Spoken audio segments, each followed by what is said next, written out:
আসসালামু আলাইকুম। আজকে রান্না হয়েছে আরেকটি মজার খাবার, মুরগির মাংস দিয়ে বুটের ডাল। প্রথমে একটি কড়াইতে তেল নিয়েছি, তাতে পেঁয়াজ, পাঁচফোড়ন, শুকনা মরিচ দিয়েছি এবং ম্যারিনেট করে রাখা মাংসগুলো দিয়েছি।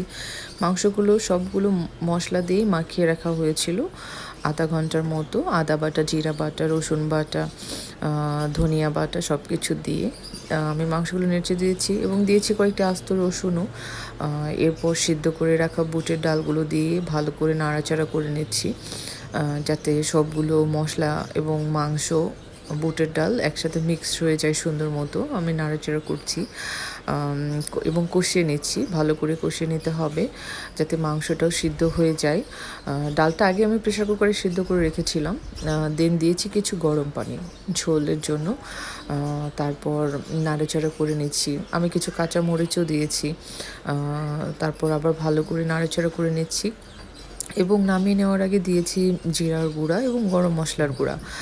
হয়ে গেল মজাদার বুটের ডাল দিয়ে মুরগির মাংস, আলহামদুলিল্লাহ।